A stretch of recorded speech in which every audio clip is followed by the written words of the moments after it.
Bonsoir et bienvenue dans cette vidéo. Aujourd'hui, on va faire la correction du deuxième TP. Ici, l'objectif est de vous familiariser avec les outils de scan et de footprinting. Donc, le footprinting, on sait que c'est la récolte d'informations sans contact abusif avec la cible.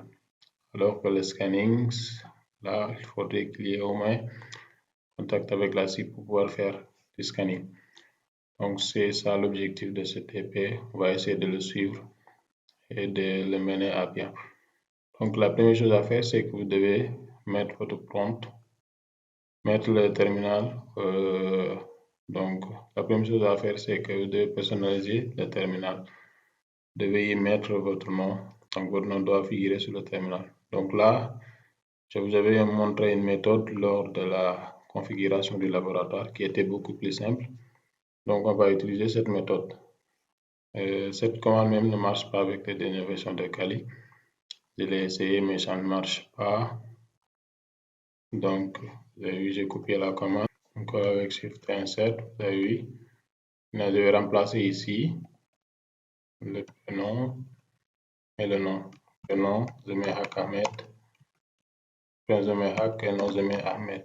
Si je mets Entrée, vous avez vu, ça ne ressemble à rien du tout. Le terminal n'est pas bien formaté. Donc, cette commande ne fonctionne pas au niveau des. Cette commande ne fonctionne pas sur les dernières versions de Kali. Donc, on va essayer d'utiliser la méthode que j'avais décrite au niveau de la présentation du laboratoire. Donc, je vais quitter ici.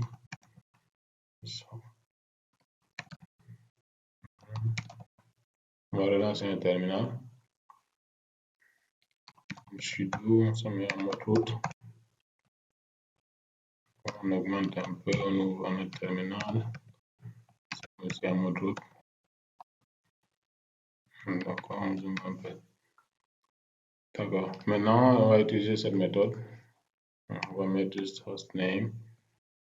Donc, hostname Hak Ahmed, Hak-Ahmed, Hak comme prénom, Ahmed comme nom. Je mets entrée. Je mets un bash pour appliquer. Et là, c'est bon. Donc, il faut utiliser cette méthode. Maintenant, on va continuer. D'accord, c'est bon maintenant. Donc, on va aller sur le TP. Donc, ici, on demande de mettre un update sur la machine. Donc là, on demande de mettre à jour la machine Kali. Ça, on ne va pas le faire. Ça prend un peu de temps. Donc ici, on demande de mettre les cartes en mode host only. Là, on en avait discuté au niveau de la présentation des laboratoires. Je vous avais dit qu'on va laisser les cartes en mode bridge. Comme ça, ils vont aller chercher une adresse IP sur le routeur Wi-Fi où est connectée la machine physique. Comme ça, ils auront accès directement à Internet. Donc ici, même, on vous demande de faire connecter Kali à Internet. Donc, pour faire un apt-get update, mettre à jour la machine Kali. Donc, on va démarrer directement avec la question 5A. Donc, on va commencer avec la question 5A. Donc, d'abord, on va lâcher la machine M110. On avait parlé aussi de cette machine. On avait dit qu'on allait utiliser la machine Metasploitable 2 qui va faire office de machine M110 sur notre laboratoire. Donc, on le lance. Donc, pour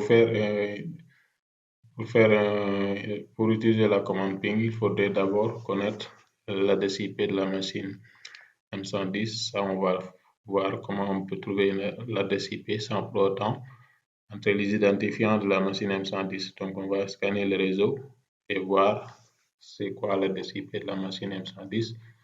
Pour cela, je vais d'abord vérifier sur quel réseau est ma carte où est connectée. Et la carte qui est connectée à mode bridge est sur quel réseau? Donc, c'est 192.168.1.154. Donc, on peut dire qu'on peut faire un net discover. Donc, net discover -R. Donc, je peux mettre -I aussi pour spécifier l'interface qui était à 0 dans mon cas. Suivi de l'adresse IP 192, l'adresse du réseau du moins 192.1.1.0/24. Donc, on met entrée. Il y a un petit souci. Je vais essayer de voir. Donc, je mets mon i ici. Mon i est à 0. Mon r, je mets entrée et c'est bon. Donc, il va scanner le réseau, il va essayer de me trouver l'adresse IP de la machine M110. On pourra vérifier si l'adresse IP est correcte aussi en se connectant, en utilisant les identifiants de la machine M110. Donc, on met MSF admin comme username, MSF admin comme mot de passe. Donc là, on est connecté, on met IPA with config.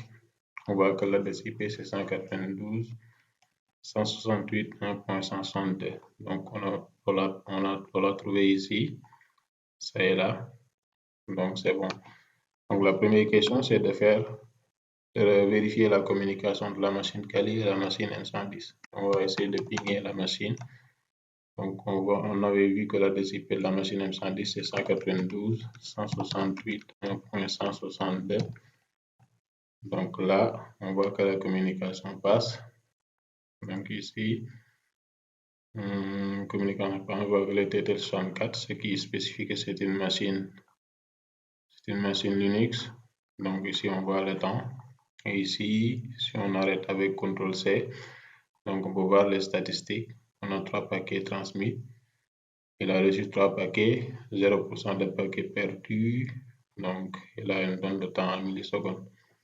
C'est bon. Donc ici, si on pouvait, par exemple, ajouter l'option -C pour lui dire que je veux envoyer 5 paquets, ou bien 3 paquets même, ou bien 2 paquets même. S'il envoie 2 paquets, il va s'arrêter automatiquement. Il a envoyé 2 paquets, automatiquement il s'est arrêté. Donc c'était ça la première question. Maintenant, pour la deuxième question, on nous demande de vérifier les ports ouverts sur la machine M110 en utilisant l'analyse de connexion TCP, c'est-à-dire le TCP Connect, quoi, avec Nmap. Donc pour cela, on utilise cette commande, on met nmap-s-t suivi de l'adresse IP de la machine M110, 1.162. Donc on lance et on patiente. Donc là, vous avez vu que c'était un peu rapide. On a pu avoir le résultat rapidement. Donc ici, vous voyez l'ensemble des ports présents sur la machine M110. Donc il y a le port 21, service HTTP, le port 22, service SSH, etc. etc. Donc c'était ça, l'option d'analyse TCP Connect avec Nmap. C'était la question 5B. Maintenant, pour la question TC, c'est la question 5C.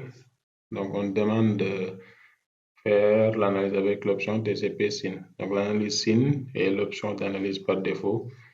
C'est la plus populaire pour la simple raison que c'est plus rapide et plus efficace. Donc, également connu sous le nom d'analyse semi-ouverte. Donc, il ne termine jamais la connexion TCP complète. Donc, moins susceptible d'être bloqué par les pare-feux. Donc, ce qu'il fait, c'est qu'il initialise une connexion et il ne termine jamais la connexion. Donc, pour cela, on demande ici d'analyser les ports qui sont ouverts sur la machine M110 en utilisant comme port source le port 25. Donc, c'est ça qu'on demande, le port SMTP, quoi. Pour cela, on va utiliser la commande nmap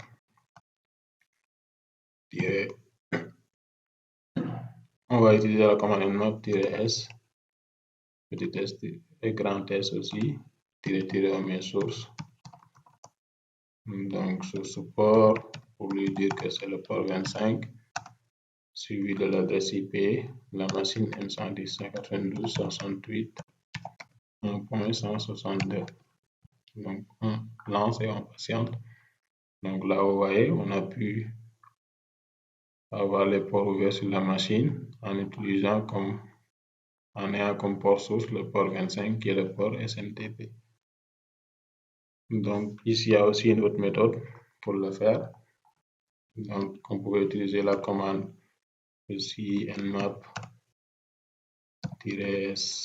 petit s grand S -g pour lui dire que le port source c'est le port 25 suivi de l'adresse IP 192.168.162, la machine M110. Et là aussi, vous avez le même résultat. Donc, ces deux commandes-là nous offrent le même résultat. C'est bon. Maintenant, la question 5D. Ici, on demande d'analyser tout le réseau maintenant en excluant l'adresse IP de notre machine Kali. Donc, on va analyser, on va essayer de voir l'ensemble des autres connectés sur le réseau, mais on va exclure notre machine Kali. Donc, la machine Kali sera exclue du réseau. Donc, cette analyse, on ne va pas essayer de trouver son IP.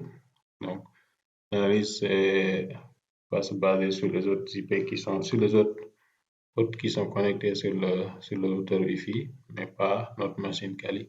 Donc, je vous avais dit que l'accès par pont va nous permettre d'aller chercher directement une IP sur le routeur Wi-Fi où est connectée la machine physique. Donc, c'est ça. Si on fait l'analyse, donc normalement, on va avoir l'ensemble des IP sur ce réseau, mais sans l'IP de notre machine Kali. Pour cela, la commande qui nous permet de faire ça. Donc, on va utiliser ici l'option, le mode TCP/SYN d'Nmap. Donc, la commande qui nous permet de faire ça, c'est nmap, donc -s, petit s grand S, on l'a vu tout à l'heure. On va exclure. D'abord, on va chercher, voir c'est quoi notre adresse IP, ifconfig. Donc, c'est quoi l'IP de la machine sur la carte ETH0, qui est la carte qui est connectée en mode bridge. Donc, c'est 1.154.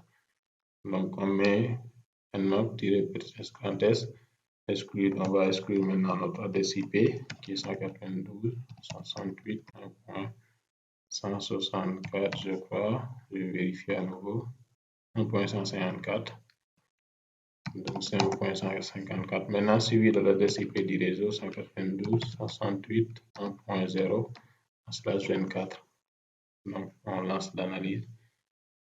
Normalement, il va nous trouver l'ensemble des IP connectés sur le routeur Wi-Fi, mais en excluant l'IP de notre machine Kali.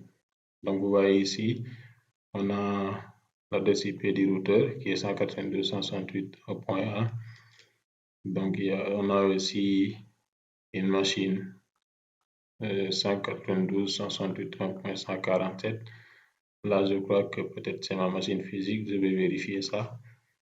CMD ici, on lance. Donc, on met ipconfig.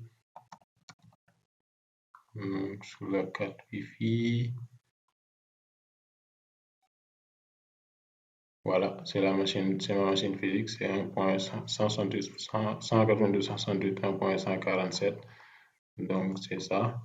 Et là aussi, il y a l'adresse IP de la machine M110, on l'a vu tout à l'heure, 1.162. En même temps, il nous offre les services qui sont ouverts sur cette machine. On continue. Maintenant, on nous demande de faire un scan UDP des ports sur les ports les plus utilisés. Donc, pour cela, la commande est simple aussi. On va faire nmap-su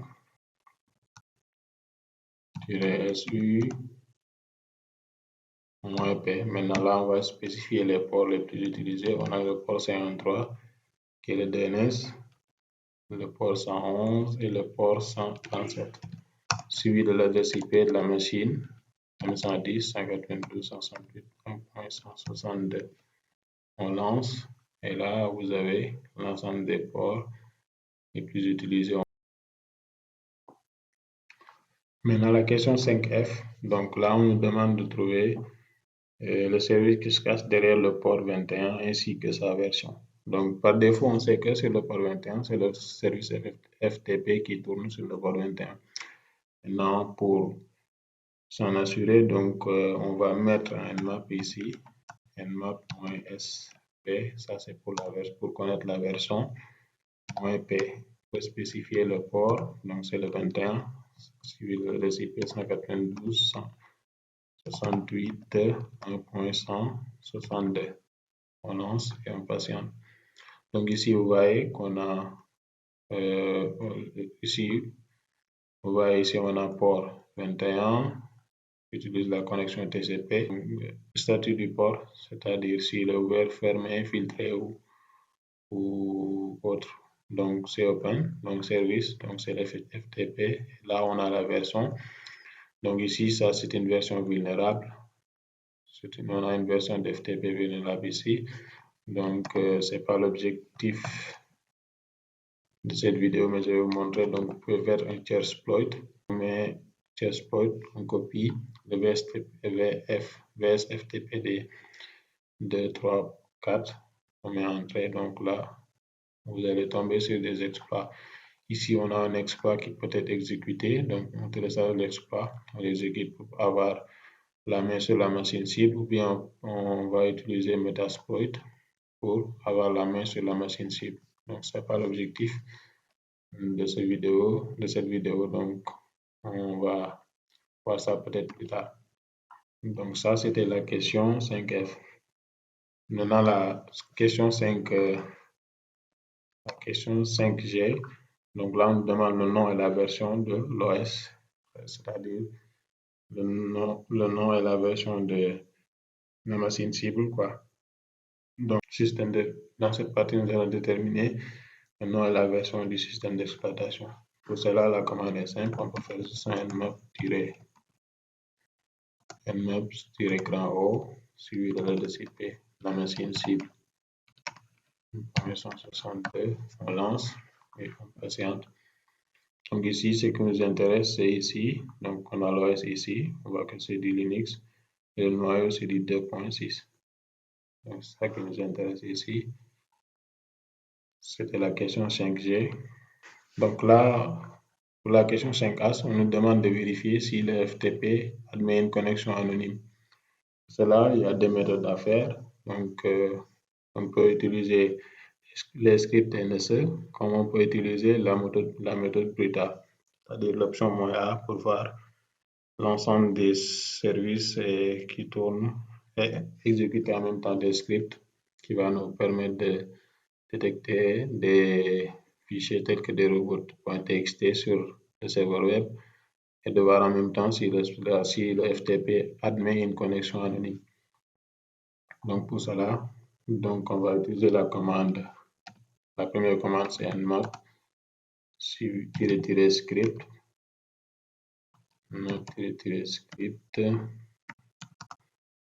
donc FTP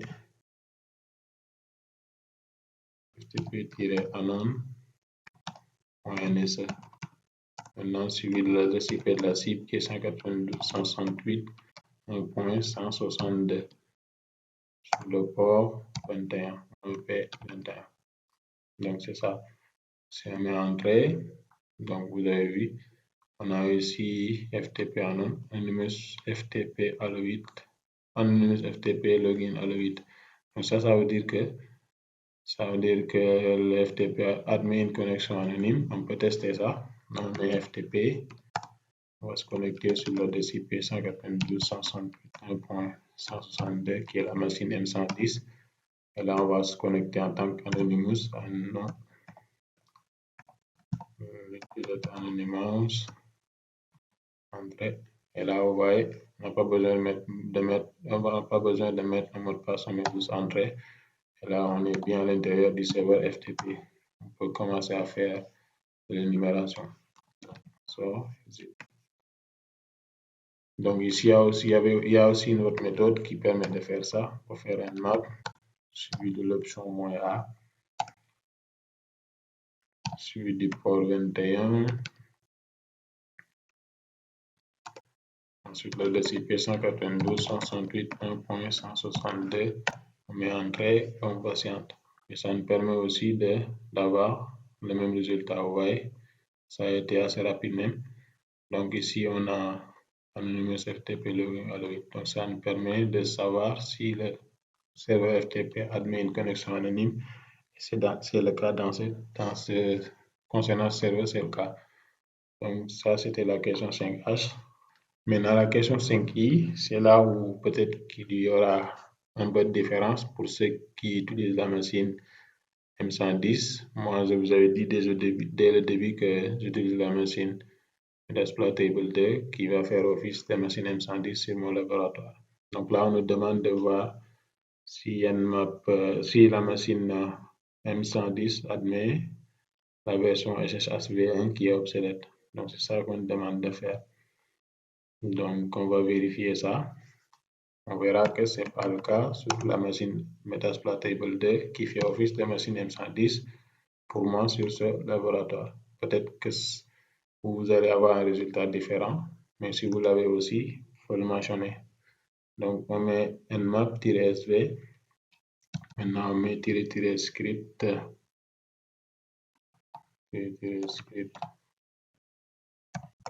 SSH.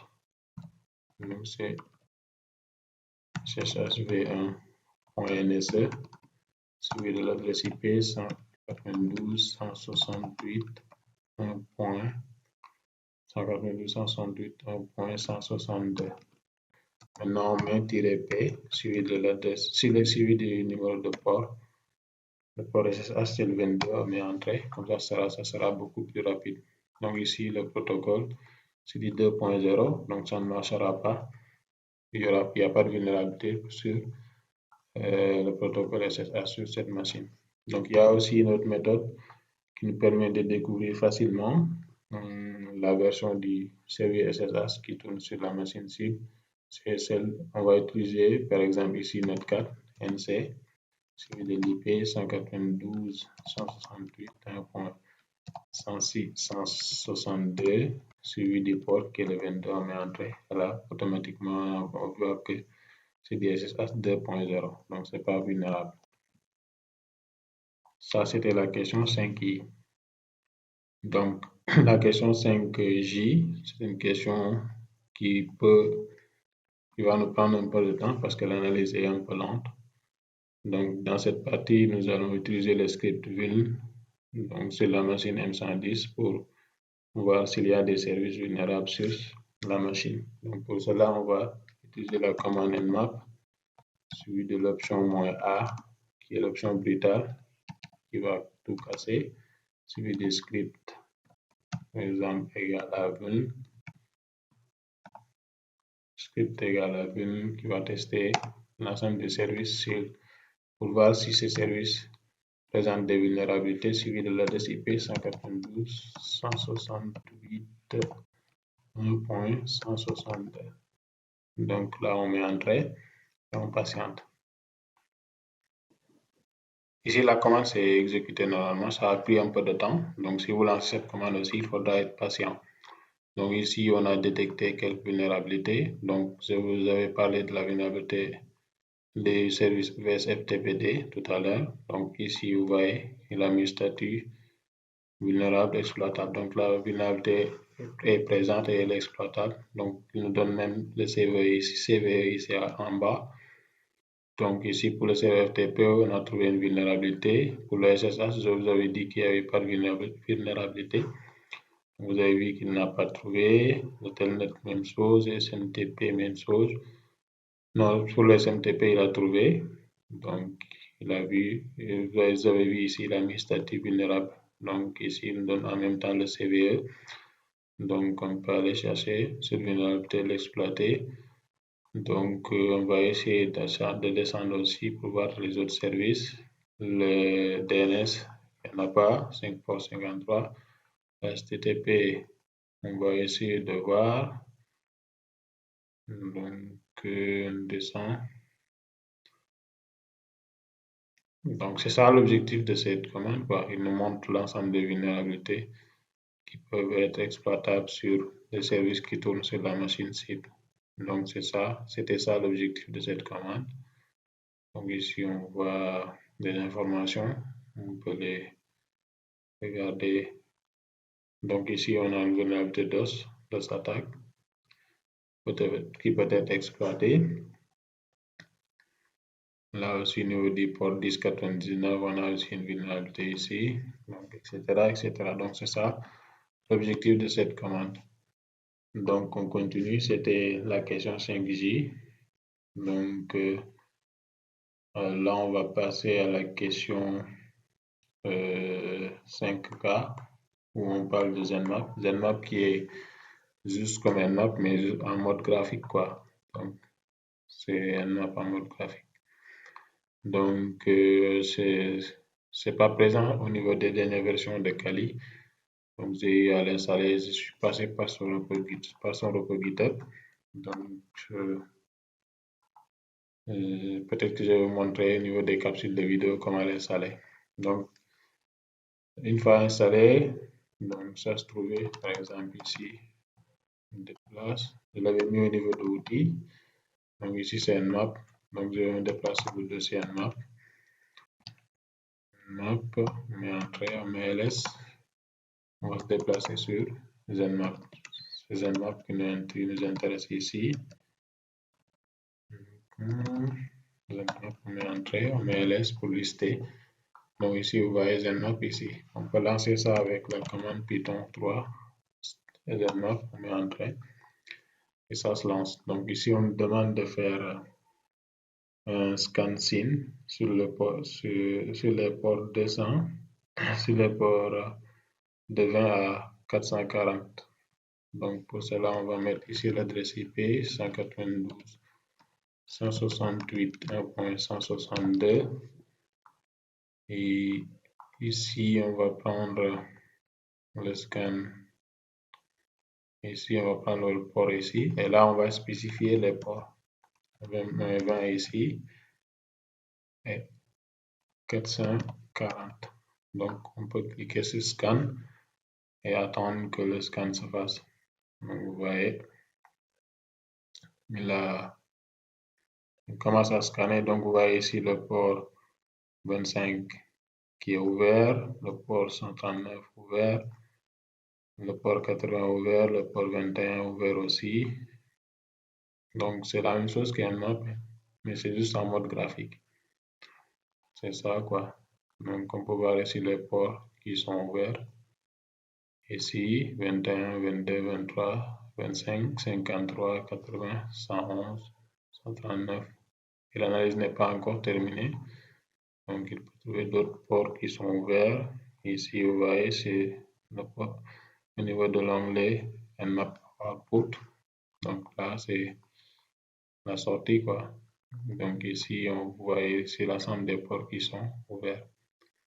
Donc de 20 à 440, il y a les ports 21 jusqu'à 139 au niveau de la machine cible. Donc c'était ça, la question 5K. Bon, maintenant on va parler de HPing3, qui est un outil extrêmement puissant, qui nous permet aussi de faire du scanning, mais on peut l'utiliser aussi pour faire des attaques par déni de service. On ne va pas voir ça ici, mais on peut utiliser HPing3 pour faire des attaques par déni de service.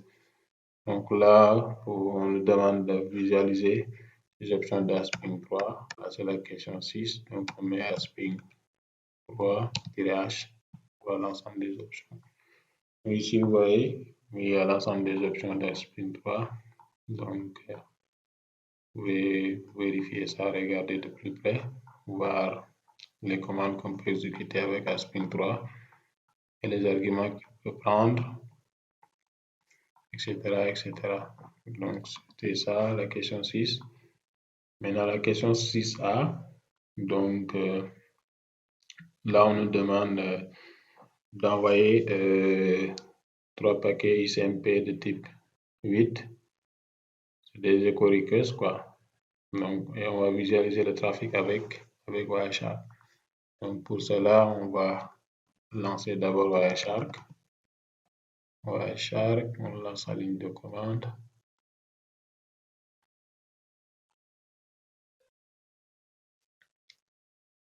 D'accord, on va choisir l'interface. ETH0, donc on est sur cette interface. Notre machine a une IP sur cette interface. qui est la 192.168.1.154. Donc, c'est la 4 qui est connectée à mode bridge. Donc, c'est cette interface qui nous intéresse. On va mettre un double clic là-dessus. Donc, là, vous voyez déjà le trafic qui circule. Donc, ce qui nous intéresse ici, on va essayer d'envoyer 3 paquets XMP de type 8 avec Asping 3. Donc, on met Asping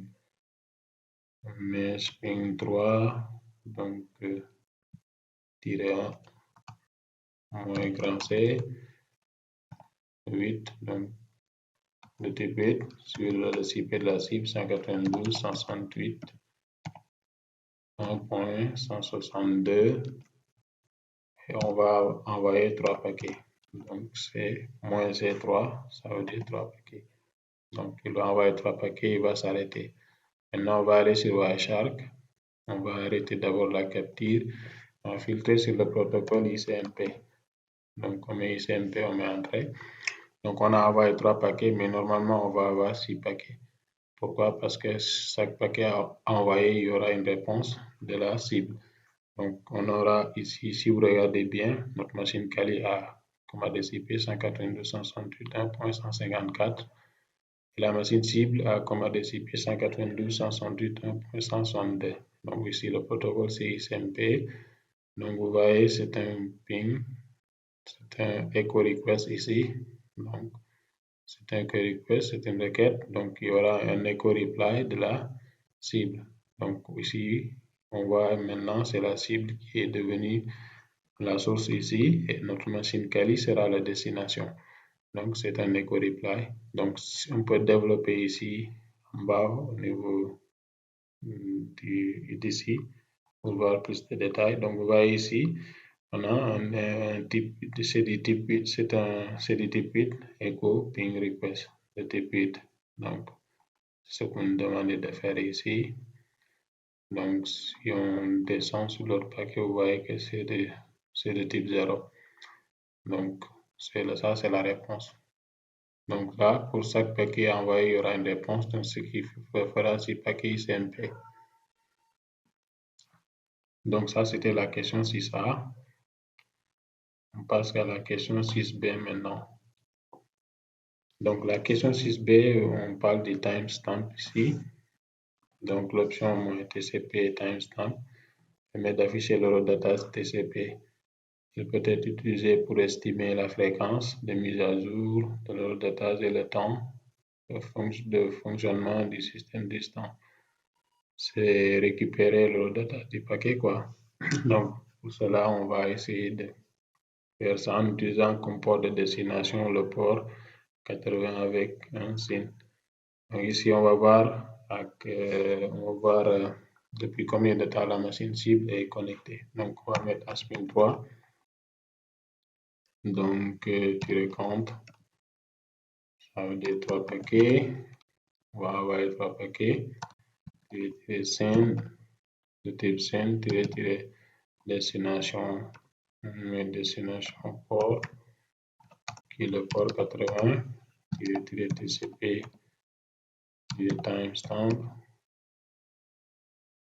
TCP, timestamp,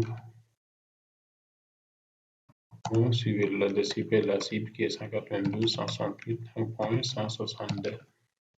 Là, on met entrée. Donc, ici, il y a une petite erreur. Donc, au lieu de mettre comme tiret, j'ai mis un simple tiret. Donc, ça doit être détiré. On lance et c'est bon. Donc, ici, on doit observer ça aussi avec Wireshark, je crois.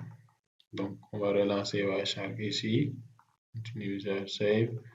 Donc, ici, on rappelle la commande, on met entrée. Donc, ce que vous devez remarquer ici, c'est le timestamp TCP/TC qui est de 29.39.01. Donc, ici, vous voyez, on nous dit votre machine est connectée depuis 48 minutes et 59 secondes. Donc, la machine cible est allumée depuis 48 minutes et 59 secondes. Donc, si on vérifie ça au niveau de... Donc, Je vais rappeler la commande pour avoir le résultat sur Wireshark. Donc, vous avez vu que tout à l'heure, la machine était connectée depuis 48 minutes, mais maintenant, la machine est connectée depuis 49 minutes et 49 secondes. Donc, vous voyez, on arrive à voir ça. Donc, on peut stopper la capture ici. Donc, on peut filtrer sur TCP. Ou bien juste on filtre sur l'adresse IP et puis ADDR. Donc, je mets l'IP de ma machine, de la machine cible 192.168.1.162. Mais entrée. Donc là, normalement, on voit les communications qui sont établies avec la machine cible. Donc ça, c'est ma machine Kali qui avait un signe et qui reçoit un signe ACK pour l'accusé de réception. Donc, il est resté pour fermer la connexion. Donc, il refait la même chose jusqu'à épuiser les 3 paquets dont on avait envoyé avec le Asping 3 et on a récupéré des informations très intéressantes sur la cible.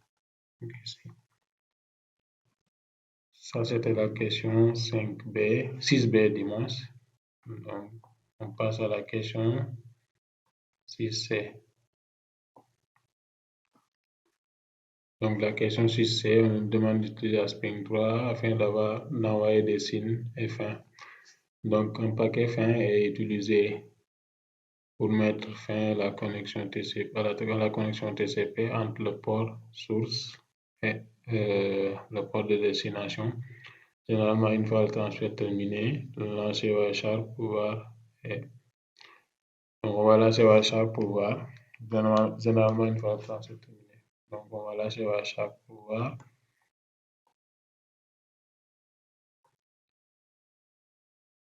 Donc, on va utiliser toujours Asping 3. Donc, ici, je vais réinitialiser Wireshark et je vais enlever le filtre. Donc, on voit que Wireshark a commencé à capturer des paquets, mais ce n'est pas intéressant. Donc, pour cela, on va utiliser la commande Asping 3. Asping 3, donc -F pour fin et -S pour signe. Du port 80 suivi de l'adresse IP 192.168.1.162 et moyen. On va limiter le nombre de paquets à 2 pour faire simple. Donc on envoie juste 2 paquets. Donc ici on va arrêter d'abord la capture. On va filtrer sur TCP pour voir le résultat. On fait sur TCP.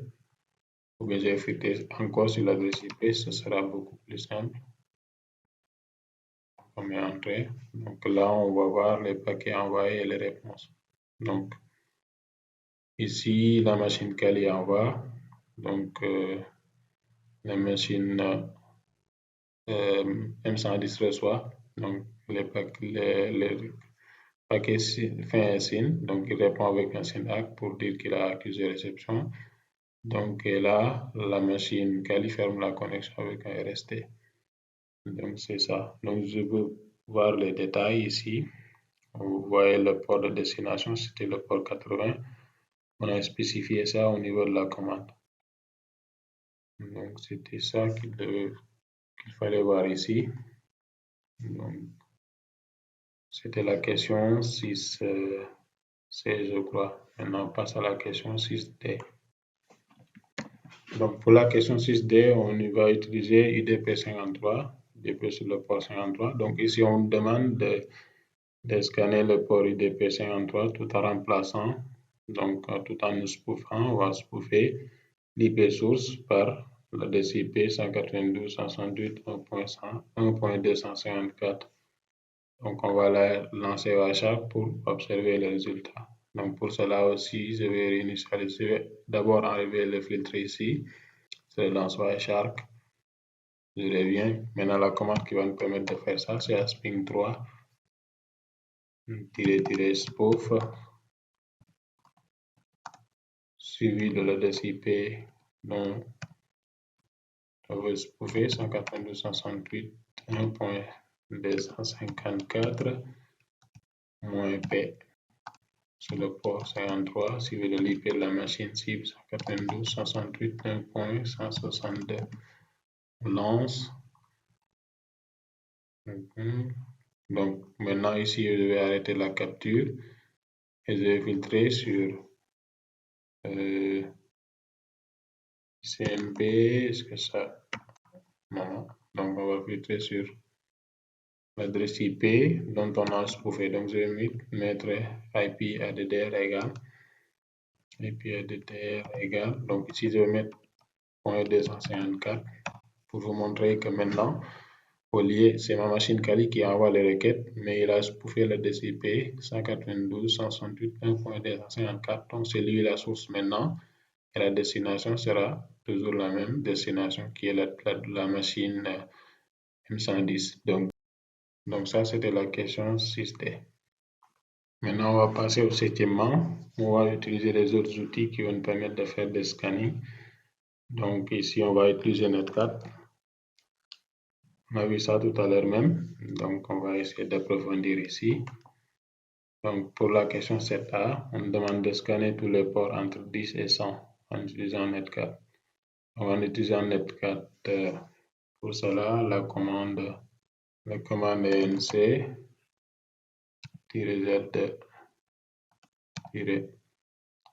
pour plus de verbosité, suivi de l'adresse IP 192.168.162. Maintenant, on va mettre la range de port 10 à 100. Maintenant, ici, en utilisant Netcat avec ces options, donc -V et -Z, donc on va scanner tous les ports TCP entre 10 et 100 de la machine M110. Donc l'option -Z spécifie à Netcat de simplifier de simplement scanner les ports sans établir une connexion complète. Maintenant, l'option -V permet d'afficher le résultat en temps réel.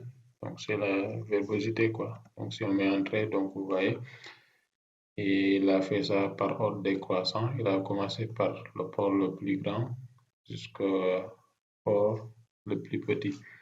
Donc ici, vous voyez, entre 10 et 100, il y a le port 80, 53, 25, 23, 22, 21 qui sont ouverts sur la machine cible. Donc c'est ça.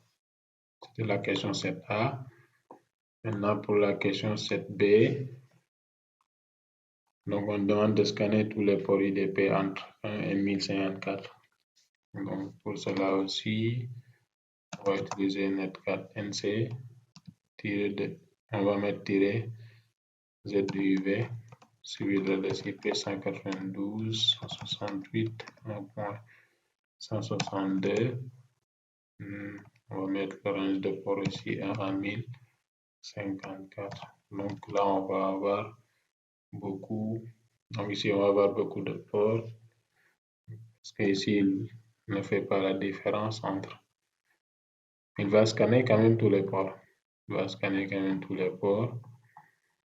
Vous allez voir ici. Donc, pour certains ports, il va trouver les services, pour d'autres ports, non. Donc, c'est ça. Ouais. Donc, c'est ce résultat que vous devez avoir.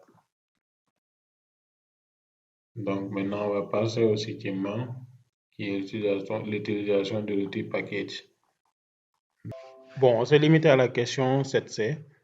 Donc, j'avais fait une pause, donc il faudra qu'on revérifie les adresses IP. Je crois qu'ils ont changé, donc on va les vérifier. Donc, pour la machine Kali, on va mettre un ifconfig. Donc, l'IP sur le réseau 192.168.1.200. Donc, pour la machine Ubuntu qu'on utilise pour faire les tests avec package, parce que j'ai déjà expliqué que je n'arrivais pas à avoir l'outil package en mode graphique sur la version de Kali. Donc, je l'ai installé sur une machine Ubuntu qui fait office de machine Kali pour les parties où on va tester l'outil package. Donc ici, on va essayer de revérifier l'adresse IP. Donc on agrandit un peu. Donc, on met d'abord le clavier en français. C'est xkbmap.fr. Donc on se met en mode route. Sudo s. Bon. C'est bon. Donc là aussi on met ifconfig. Donc l'adresse IP c'est 192.168.100D. Maintenant pour l'adresse IP de la machine M110, donc ici on peut aller trouver ça avec un netdiscover parce qu'on aura besoin aussi de son adresse MAC, donc il faudra utiliser netdiscover pour trouver l'adresse IP et en même temps l'adresse MAC. Donc on met -i pour spécifier l'interface et -r pour spécifier le réseau. Donc en /24, on met entrée et là on patiente. Donc là on voit l'adresse IP de la machine M110, je crois que c'est 192.168.1.134. On va s'en assurer. Donc voyez ici. Et son adresse MAC est là aussi. Donc voici l'adresse MAC. On en aura besoin. Donc au niveau de la question 7C, on demande d'utiliser package pour construire une trame permettant de faire un scan de type TCP/F1 sur le port 23 de la machine M110. Donc c'est ça qu'on demande de faire, quoi. Donc on vient ici sur la machine Ubuntu. Donc on va zoomer un peu. On lance l'outil avec juste en utilisant la commande package. Donc les packages, on met entrée. Donc on attend que l'outil se lance. Donc c'est bon. Donc c'est bon.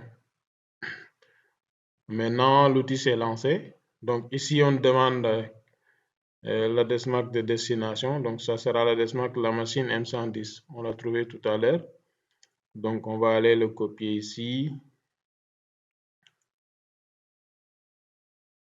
Donc on copie l'adresse MAC.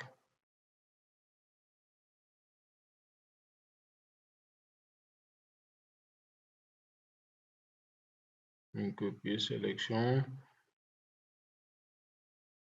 On va coller ça au niveau de la partie adresse MAC de destination. Maintenant, adresse MAC source, on va utiliser l'adresse MAC de la machine Ubuntu.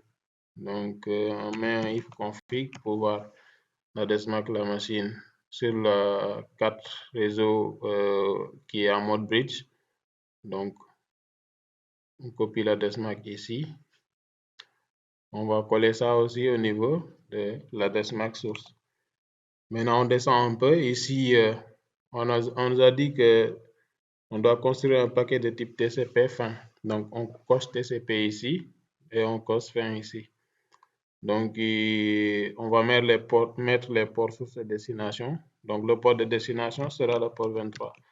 Le port source n'est pas spécifié, donc on va mettre un port au hasard. Donc, on met 1010 par exemple.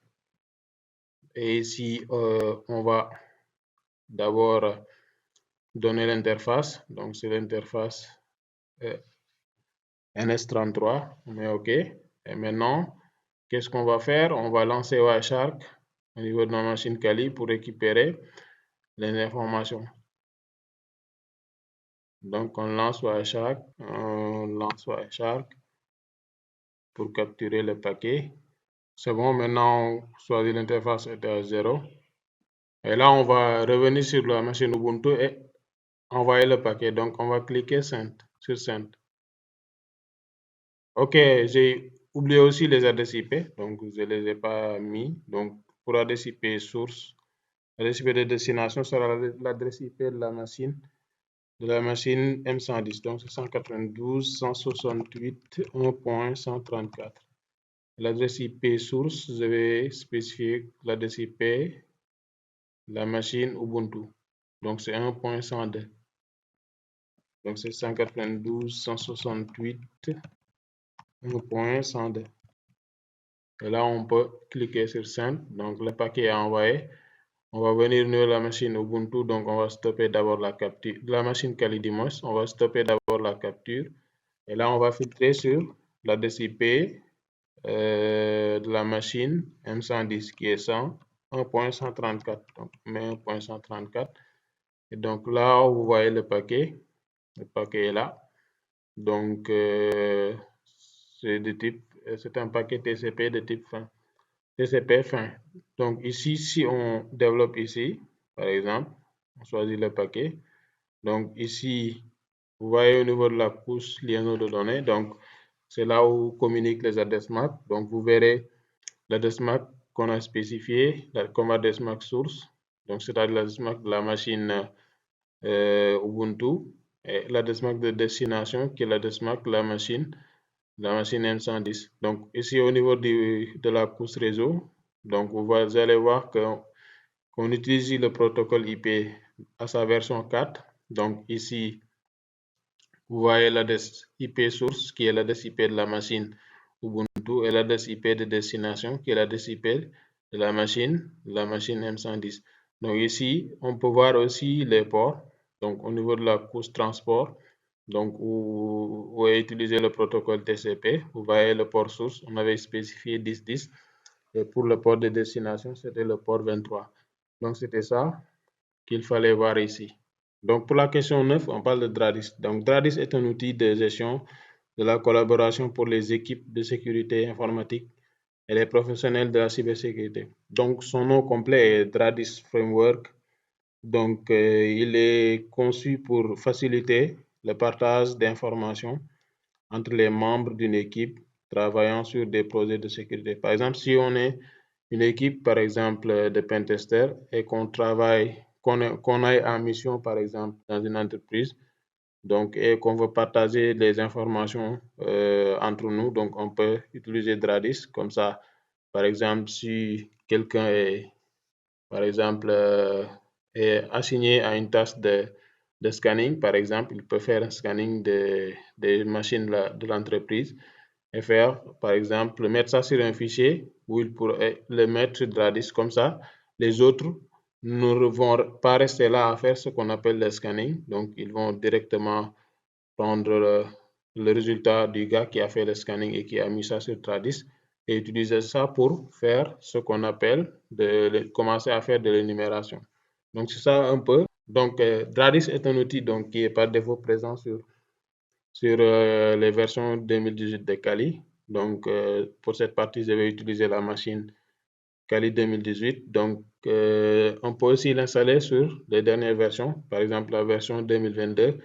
J'ai fait d'ailleurs une petite capsule de vidéo qui vous montre comment installer DRADIS sur la Kali 2022. Donc, vous pouvez le voir, aller regarder si vous préférez utiliser DRADIS sur votre dernière version de Kali. Ou bien, si ce n'est pas le cas, vous pouvez aussi toujours utiliser la version 2018 qui a DRADIS installé par défaut. Donc, ici, je suis sur ma Kali 2018. Donc, je vais me loguer avec les identifiants route et tour. Bon. OK, c'est bon. Donc, la machine s'est lancée. Donc, on va ouvrir un terminal. Donc, on ouvre un terminal. Donc, ici, ce qu'on demande de faire, c'est de faire une analyse, de se faire un scan sur la machine M110 et de garder ça sur un fichier XML. Donc, on va essayer de voir comment on va faire ça. Donc, on va zoomer un peu. Et là, on va faire un Nmap, par exemple. On va faire un Nmap simple, quoi. Donc, on n'a pas besoin de mettre des options. Donc, on met un Nmap de 192.168.134-O. Donc, pour lui spécifier un fichier de sortie. Donc, on va mettre comme nom Nmap M110, par exemple. M110.xml. D'accord, on met entrée. Là, on patiente un peu. Il va nous afficher le résultat et on aura aussi en même temps un fichier de sortie qui va contenir le même résultat. Donc ici, si on met ls, donc vous allez voir le fichier ici. Donc on peut afficher le résultat. Vous allez voir que ça sera identique avec ce qu'on a trouvé en haut. Donc on met un 4 de nmap nmaps.xml, nmaps m110.xml. Si on met entrée, vous avez vu, on a le même résultat ici. Donc, comme on a ce résultat, donc si on est assigné à une tâche de scanning, donc nous on a déjà fait le scanning, donc ce qu'on va faire, c'est qu'on va partager le résultat sur Dradis. Donc pour cela, donc on va lancer Dradis comme ça. Donc on met juste Dradis sur la ligne de commande, on met entrée. Donc là, il va nous offrir, il va nous donner une URL. Donc c'est à partir de cette URL là qu'on va se connecter sur Dradis. Donc si vous regardez bien la vidéo d'installation de Dradis, vous allez voir que si vous vous connectez en premier, pour la première fois, il va vous demander donc de donner un mot de passe pour pouvoir accéder à Dradis. Donc si vous donnez un mot de passe, il faudra retenir ce mot de passe. C'est ce mot de passe que vous allez tout le temps utiliser si vous voulez accéder à Dradis. Donc on lance le navigateur. Donc c'est bon. Quand on a lancé Dradis, il nous a donné une URL. Donc c'est cette URL là qu'on va coller ici. Et on va essayer d'accéder à Dradis. Donc là, c'est bon. Donc ici, on va se loguer avec, comme username, on va mettre Dradis. Et comme mot de passe, on va donner le mot de passe qu'on avait spécifié lors de l'installation. D'accord, c'est bon. Maintenant, on va se loguer. D'accord, là, c'est bon maintenant. On va ajouter un nœud. Donc, on clique sur le plus. Donc, on va appeler ça M110. M110. On met OK. On met Add. Donc, on clique sur M110 ici. Donc, on va venir ici sur Add Subnode. Donc, on va ajouter un nœud à l'intérieur du nœud M110. Donc, ce nœud, on va mettre l'adresse IP de la machine M110, 192.168.1.134. Et là, on va donner comme icône, on va dire que c'est un autre. On va cocher host ici. D'accord. On met add. Donc, si c'est bon. D'accord, c'est bon. Maintenant, on va venir ici et on va faire ce qu'on appelle, on va ajouter, on revient ici sur all use, donc ici. Donc, on patiente. C'est à partir de là qu'on va uploader notre fichier. Donc, on descend ici sur upload scanner output. Donc, on clique sur output from tools. Donc, ici, on va choisir Nmap. Donc, on descend. Ici, vous voyez, il y a pas mal d'outils qui sont répertoriés ici. Donc, nous, on choisit Nmap. On va cliquer sur Browse ici. Donc, et on va rechercher notre fichier. Donc, c'était Nmap m110.xml. On met un double clic. Et là, si c'est à 100%, c'est bon. Donc, si on développe ici, on vient sur ici. Donc, vous allez voir qu'on aura le fichier ici. Donc, upload file, on clique ici. Vous allez avoir votre fichier au niveau des attachments qui sera présent. Donc, voici le fichier. Donc, nmap m110.xml. Donc, si un autre, par exemple, de l'équipe se connecte sur Dradis, donc il pourra venir ici et directement cliquer ici. Comme ça, il pourra télécharger le fichier. Donc, vous avez ici donc une demande de télécharger, on met Save, on met OK. Ensuite, on va aller ouvrir le fichier au niveau du téléchargement. Donc, on ferme ici. Donc, on va passer par le terminal, ça sera beaucoup plus rapide. Donc, on met CD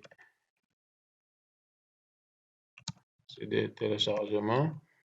Donc, ici, on met ls. Donc, ici, on a le fichier ici.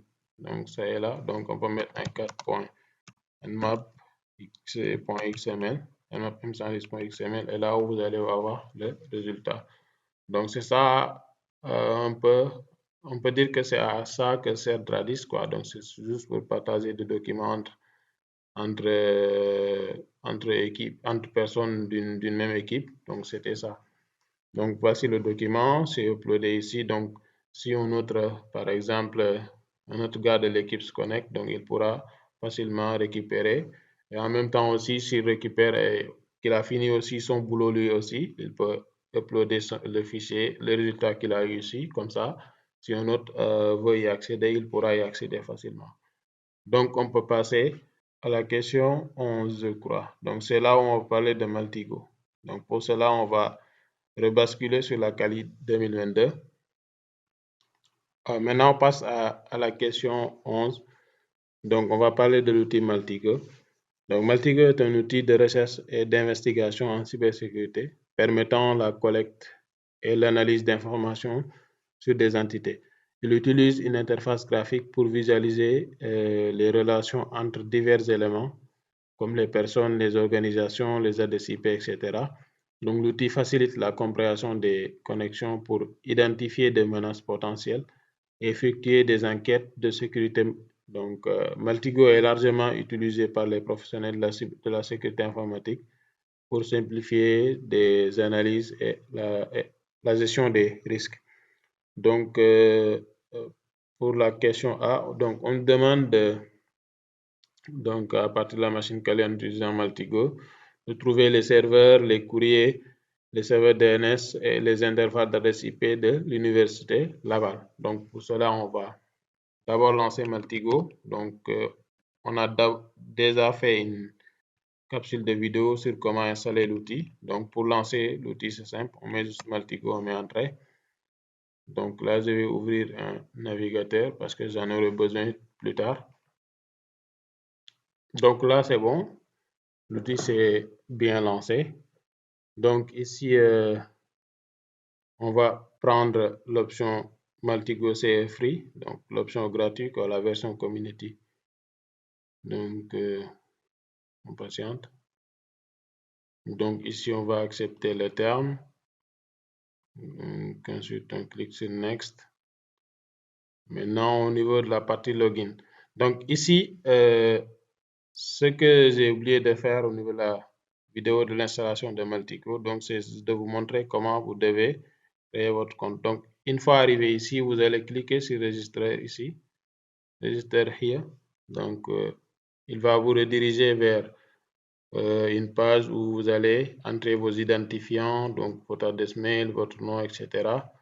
Et vous aurez, par exemple, vous allez ouvrir votre compte là-bas. Donc, c'est ça, quoi. Donc, c'est facile, quoi. Si vous savez ouvrir un compte, donc vous savez, vous allez savoir comment vous allez faire pour ouvrir votre compte. Donc, ici, pour le compte. Ensuite, si vous relancez Maltigo, si une fois arrivé ici, au lieu de cliquer sur Register, donc vous allez vous loguer avec les identifiants de votre compte. Donc, c'est ce que je vais faire ici. Donc, si vous n'avez pas de compte Maltigo, vous devez cliquer ici, comme je l'ai dit tout à l'heure.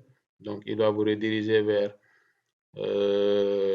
une page web. Donc, vous allez là-bas vous inscrire. Donc, donnez votre nom, votre mot de passe. Si vous travaillez dans une organisation, vous donnez l'organisation, donc votre email, etc. Donc, vous allez créer votre compte. Donc, si vous créez votre compte, c'est ce compte-là que vous allez utiliser ici, donc pour accéder à Maltigo. Donc, moi, je vais directement me loguer.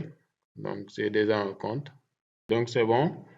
On met aussi le CAPTCHA et c'est bon, quoi. Donc, on va se loguer. Donc, là, c'est bon. Donc, on s'est bien logué ici. On va cliquer sur Next encore.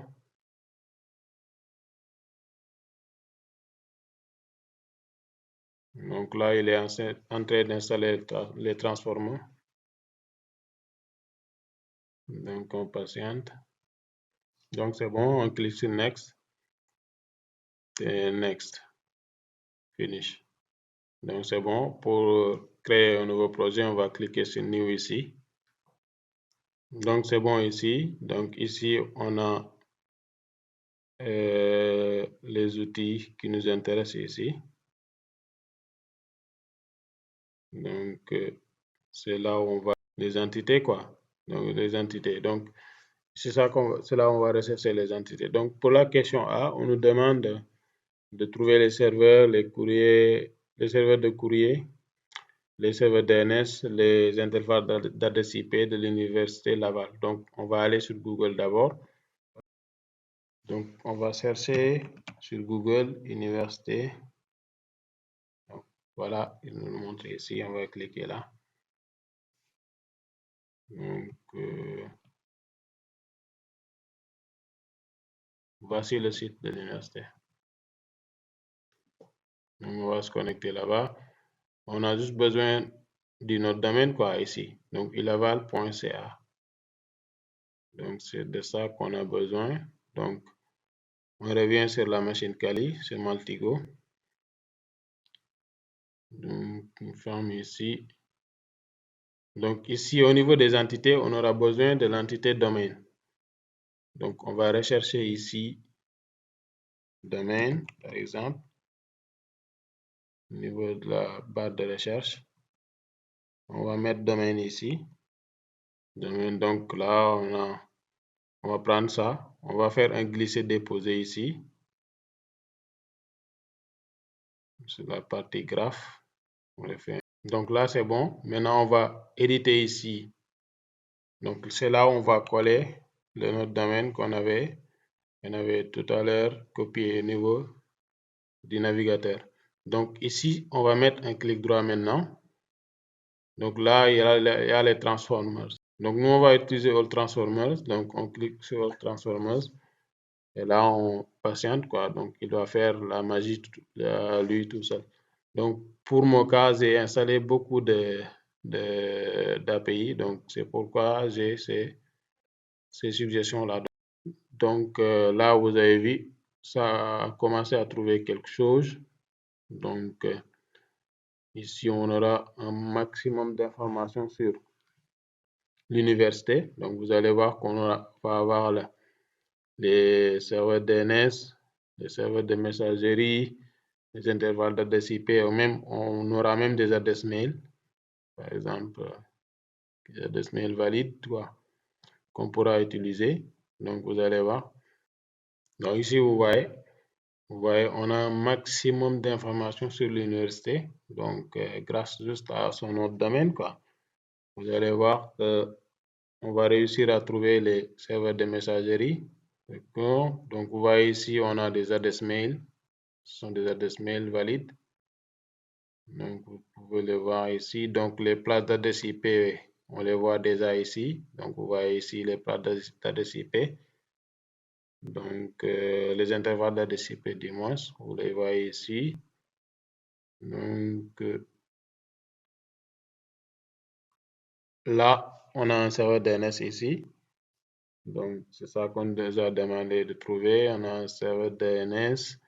On a aussi des snapshots du site au niveau de la Wayback Machine. Donc, ça ne nous intéresse pas dans ce cas. Donc, on va chercher maintenant les serveurs de messagerie. Je crois qu'il n'y a que ça qui reste. On a vu tous les autres. Donc, on va rechercher les serveurs de messagerie. Donc, là, on a un serveur de messagerie. Si vous voyez MX, sachez que c'est un serveur de messagerie. Là, on a un serveur de messagerie ici. Donc là, ça, c'est une place d'adresse IP. Ça, ce sont des adresses mail qu'on peut utiliser. Donc, ce sont des adresses mail valides. Donc, on a même des numéros de téléphone ici. On a des numéros de téléphone. Et là, le site, on a aussi le site web de l'université. Donc, là, on a un maximum d'informations. Hein. Ouais, on a beaucoup d'informations juste en utilisant juste le nom de domaine de l'université. Donc, du site, quoi. ilaval.ca. Donc, vous voyez, on a fait un peu le tour de ce qu'on nous a demandé ici. Maintenant, on passe à la question suivante.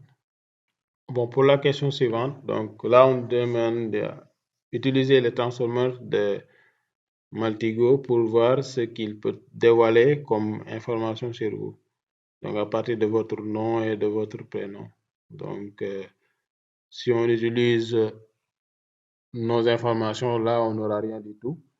Donc, ce que je préférais faire, c'est que je vais utiliser ce que j'ai prévu de faire, c'est que je vais utiliser une personne bien connue dans le monde. Donc, je vais essayer de voir si je peux trouver des informations sur lui.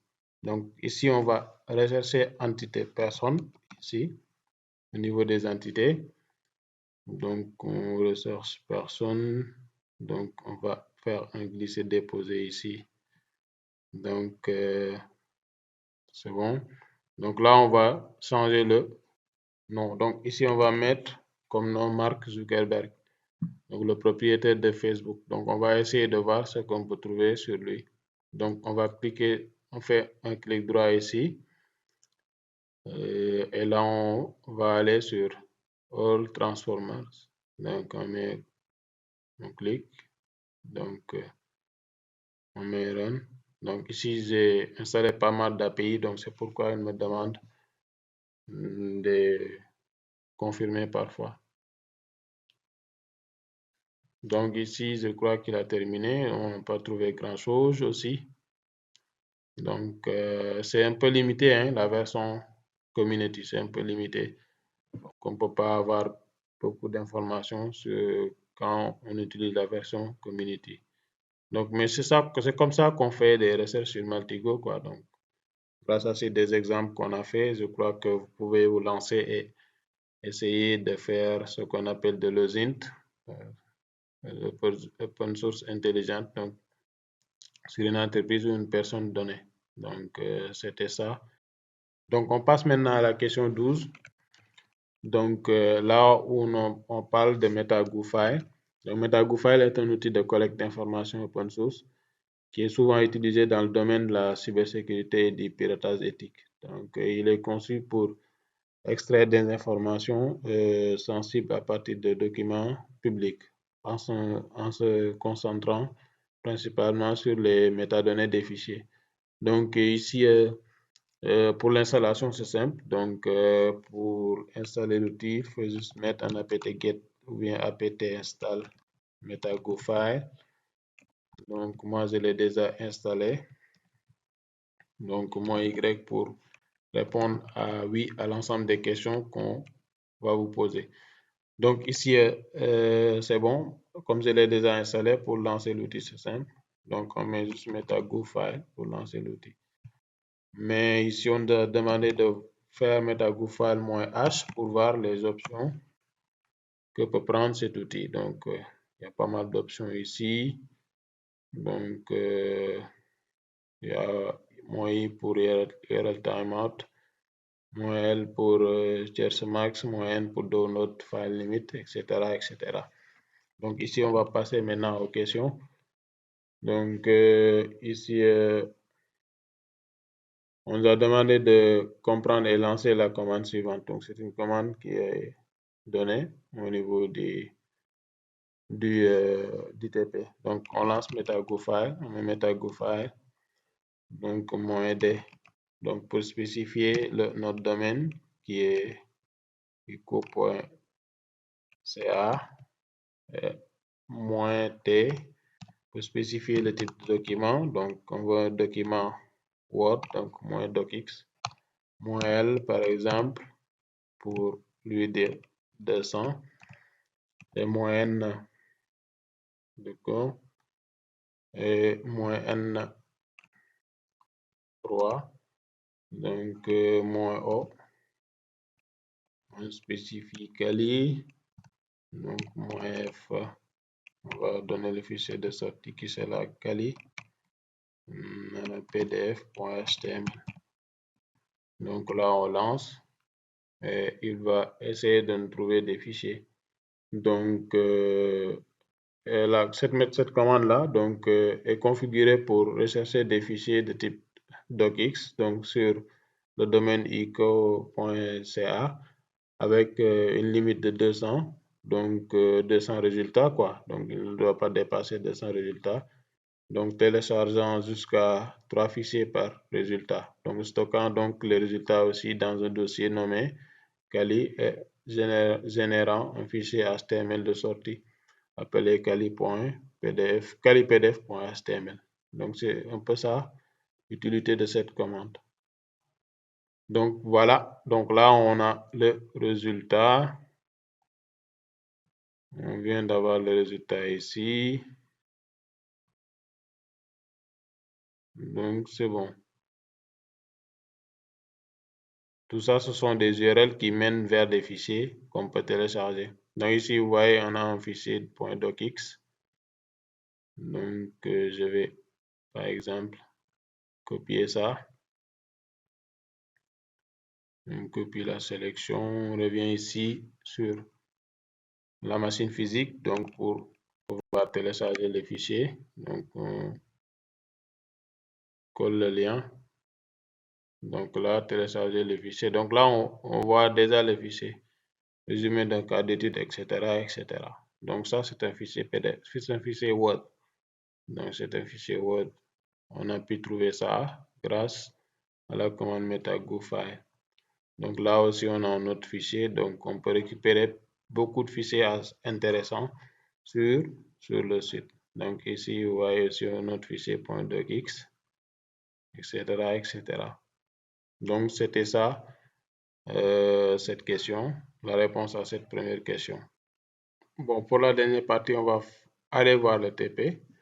Donc ici, on demande d'utiliser cette commande donc, afin de trouver des fichiers en PDF, docx, ppt, etc.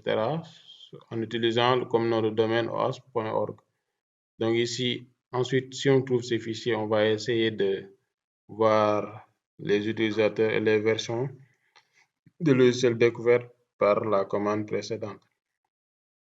Donc c'est ça quoi. Donc ici, on va essayer de trouver les fichiers en même temps de voir ces métadonnées.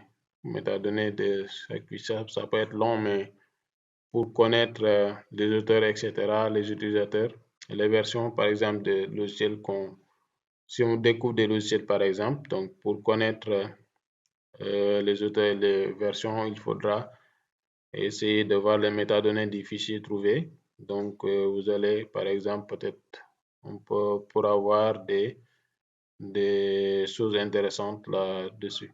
Donc ici, la commande se présente comme suite. Donc c'est ça quoi. Donc meta-go-file, donc .ed, on va spécifier le domaine .ed, les fichiers qu'on veut trouver. Donc on veut des fichiers PDF, doc et ppt. Donc c'est pour des présentations PowerPoint. Donc -l doit se limiter à 200, -n 5. Donc ici, 5 fichiers, donc jusqu'à 5 fichiers par résultat. -o, donc on va spécifier le fichier de sortie, la sortie, donc -f, on donne le fichier de sortie. Donc c'est ça quoi. Donc on peut lancer la commande et on peut patienter. Donc là c'est bon, le résultat commence à tomber ici. Donc ici on commence à trouver pas mal de fichiers. On a trouvé beaucoup de fichiers ici. Donc la plupart sont en PDF. Donc la plupart des fichiers sont en PDF. Donc ici on trouve les fichiers, ouais. Ok. D'accord. Donc il a commencé par les fichiers PDF. Là, il a commencé à trouver maintenant les fichiers doc. .doc ici. Ensuite, il va terminer par les fichiers PPT. Bon, on a fini de récupérer les fichiers. Donc ils sont sur le bureau, sur notre machine Kali. Donc ils portent le nom de result.html.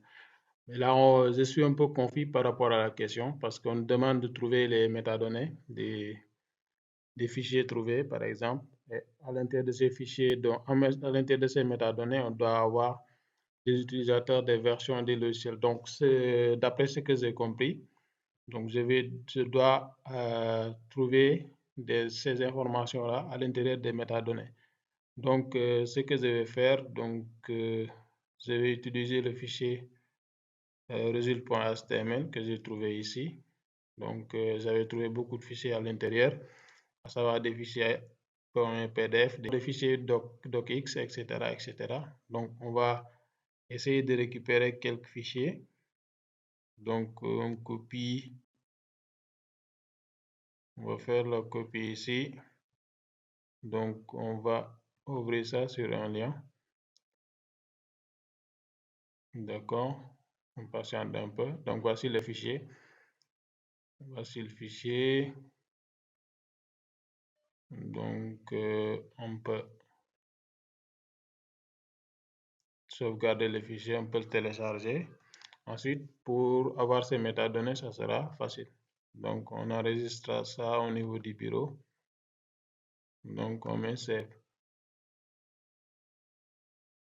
Donc, on va aller au niveau du terminal. On va se déplacer sur le bureau. C'est des desktops. Donc, on met ls. Donc, voici le nom du fichier qu'on vient de télécharger tout à l'heure. Donc, pour avoir ces métadonnées, c'est facile. On va mettre un exif tool sur le fichier. Donc, on met exif tool. Donc, suivi de OWASP. On met entrée. Et là, on a les métadonnées. Donc, ici, on a le nom du fichier, la taille, les permissions. Donc, ici, version aussi. On peut avoir le créateur, celui qui a créé le fichier, ça est là. L'auteur aussi, on peut l'avoir. Donc, c'est ça, quoi. Donc, d'après ce que j'ai compris, c'est ça. Donc, vous allez faire ça pour l'ensemble des fichiers dont vous avez, l'ensemble des fichiers que vous avez récupérés grâce à la commande meta-go-file. Donc, c'est ça que j'ai compris pour cette partie. Donc, je crois que c'est là où se termine le TP2. Donc, on se donne rendez-vous au niveau du TP3. Merci et à très bientôt.